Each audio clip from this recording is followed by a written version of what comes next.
Hi guys, welcome to the C Sharp tutorial. I am Parikshit. In this session, we are going to discuss about variables and data types. Okay, let's understand what are variables. Variables are which holds the value, means it stores the value with its memory. As we all know, C Sharp is a very strongly typed language. It means we must declare the type of a variable that indicates the what kind of value it's going to hold. You can ask a question like what is a kind of value in the sense, if we are storing any numbers in the form of, when you say the number, it will be we can have a decimal format and we can have a plain integer format, so we can store those as well. And we can have characters, we can have a bunch of characters. So uh, for this, to achieve this storage of data, we will go through with the data types. There are different data types available in a C sharp, not only C sharp, in object oriented programming language. Okay, what are data types? Basically, we have classified data types as a two types. One is primitive, another one is non-primitive. Primitive data types are called as a value types, and non-primitive data types are called as a reference type. The important thing is value type will be stored in the stack part of your memory, and reference type will be stored in the heap part of your memory. Okay, we'll go with primitive data types. Primitive data types are value type of data type. It includes numeric, decimal, floating, points, enumeration, etc. We will discuss about enums in later video session. Um, Value types are stored in, as we discussed earlier, stack section of memory management. Means it holds the value with its own memory space. Means when you reassign the value, it will delete the previous one, it will assign a new one. Declaration syntax will be like this. For numeric and decimal types will be the int in the sense integer, decimal in the sense decimal. We can have double as well, we can have a floating point as well. This is a basic pictorial representation of your data types. uh, First, it's a byte. It has an unassigned integer. It has a range of 0 to 255. So short byte. Next is a short byte. It has a 8-bit signed integer. Signed integer means it has a both plus and negative. And it has a short. It is a 16-bit signed integer. Signed in the sense, we have, remember, always remember, signed in the sense we have two types of range. One is minus and another one is a plus. And unsigned short, unsigned in sense it doesn't have a negative symbol, it has always a positive value, 0 to positive value. The next one is the 32-bit signed integer. So we can check, here we are checking that -2147483648 is the value. How we can get to know about this? So how we can get to know what is the range of it? So C sharp will simplify this in this format. Let's flip to Visual Studio. I have my own Visual Studio here. So there, as we discussed in the last section, this is a program. This is a class. The class name always a capital, start from the capital, and it is a static void main. We can have a public static void main. It is a hard coded because your CLR, common language runtime, will understand this only. This is the entry point for your program. I am recapping it. So you can check. You can assign the value int I equals to 20. Okay, when I try to print this value here, console.writeLine, value of integer is I. When I try to print the I value here, let me run it. Let me just check what is the output will come here over here. It got started building. It will take a time. I am using Visual Studio 2022. So always Visual Studio will takes a time to build it, but it is a very good intelligence IDE for .NET developers. I prefer to use Visual Studio for any backend related coding implementation. Use Visual Studio Code when you want to implement any front-end language, front-end related languages. Okay,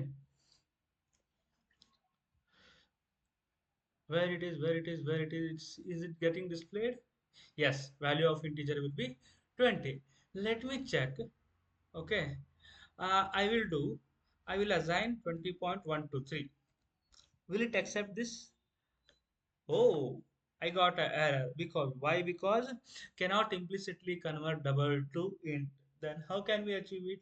We will achieve this by the typecasting. So we will discuss about the typecasting in later video sessions. So for now, I will do this.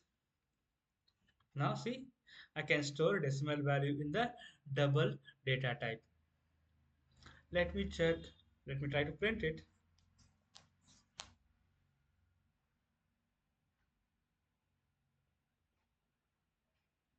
It's cool. It's printed 20.123. Okay, then can we display the characters? Yes, of course. For displaying characters, single character, you have a data type, char data type. Char, what it does, it will display your character. Okay, character data type is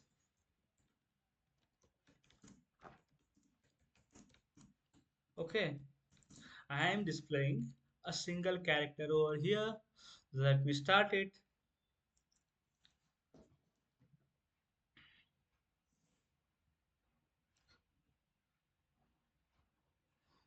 See, single character, I got output. So what I will do, I will do here A B C D.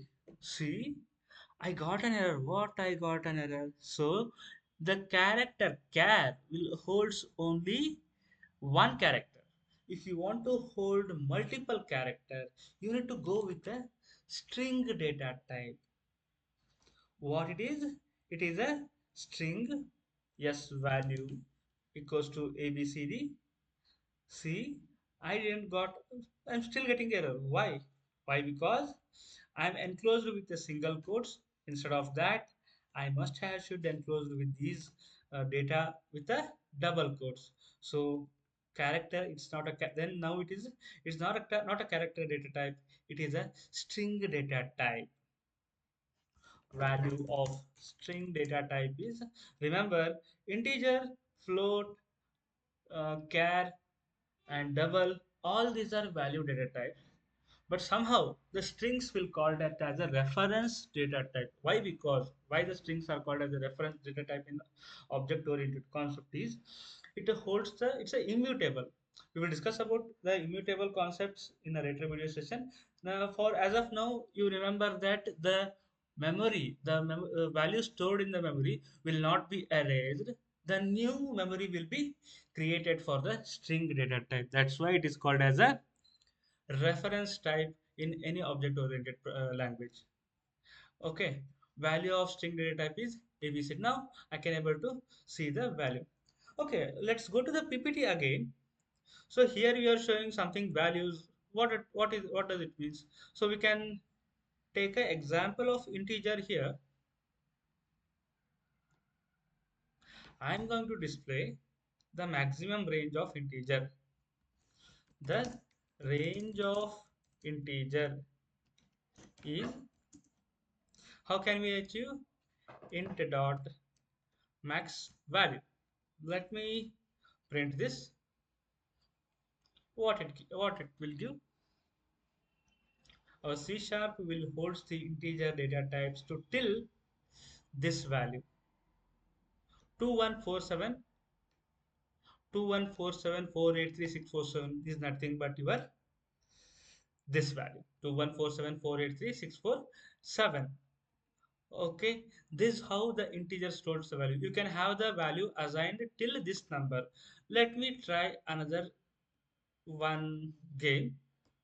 I will do another one game. Okay, integer I equals to this value. I can give value of range of integer is, I will Value of integer is now what it shows the value.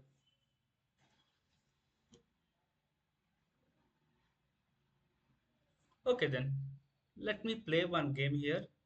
I will make this as a 8. Let us see what will happen. See, your compiler will throw the error, cannot implicitly convert time to unsigned into int. An explicit conversion exists. Means it is a unsigned int. Let me check one value here. I will try to add a more value here. See, so it's telling that is unsigned integer because the value of positive integer will restricts to this number only. It cannot have the value. Even though if you try to add a more value, you will get an exception. We will discuss in a later video sessions. This is what the how the data types will be work in C sharp or any programming language. In the same way, you have a long. It's a 64-bit signed integer. So let's come to the reference type. As we discussed, reference type will store the value in a heap memory. Heap memory in the sense we have a string. String is a reference data type. Means, for example, here, if I say string s equals to C sharp and ASP.NET, I will display. I will type here string s equals to C sharp and ASP.NET developed by Microsoft. This is one line I'm going to print this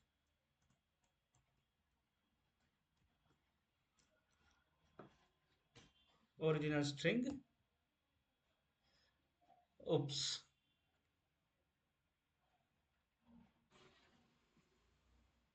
I guess so.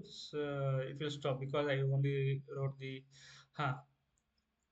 Original string is C sharp and ASP.NET are developed by Microsoft. What it does in the memory, the space for S will be created. Okay. Before that, when we go to the value types, when we take an example of value types, okay, when we take an example of value types, let me take one value. Okay, integer I equals to 20. Okay, value of integer is 20 I. Then I will reassign the value to 30.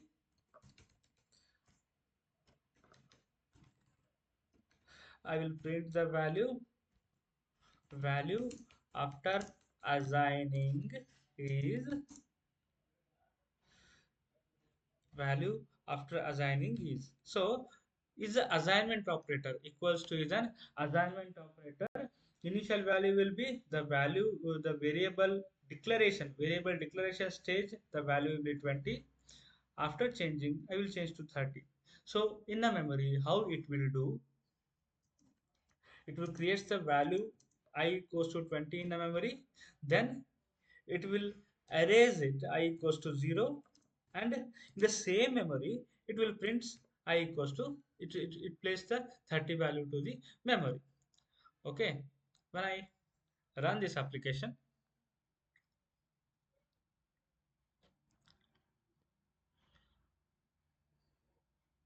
see the value of integer, the previous state was 30. Now after reassigning it is previously it was 20. After reassigning it became 30. So here the I, the memory used for the I will not get will be changed.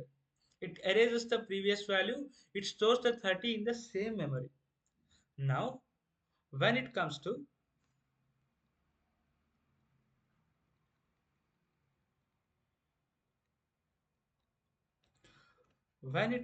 string data type, what will happen?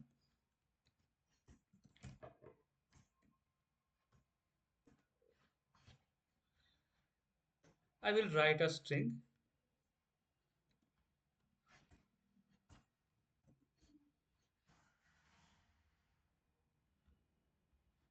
Now I will change it to yes.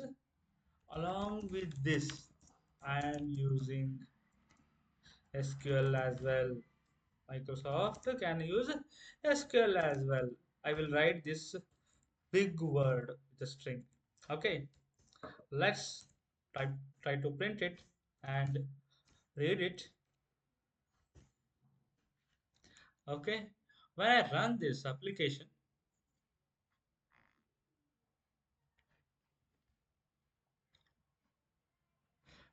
yeah, C Sharp P and ASP are developed by Microsoft. It is a one string. Along with this, I am using SQL as well. So here the variable yes has a value, first value this. When I reassign this value to s again, along with this, I am using SQL as well. What will happen in a heap memory? This will not get erased, it will stayed only. Instead of that, the new memory will be created with this string. The address, the where s is pointing to, the address of the location will not be changed. It will create a new address and it stores the value. That's why strings are called as immutable in nature. Immutable means many of the people will think that the value cannot be changed, value cannot be changed. No, value can be changed in the immutable. Only the address pointing to the variable, address pointing to the value will be created anew. It won't change. That is called as a immutable concept. Okay, here for the string programming, new address will be created and previous address will be unchanged. That's why strings are called as a immutable. Okay, this is all about what we learned in this session. We learned about primitive data types, variables, what are different data types, integer, float, char, and the reference types are string.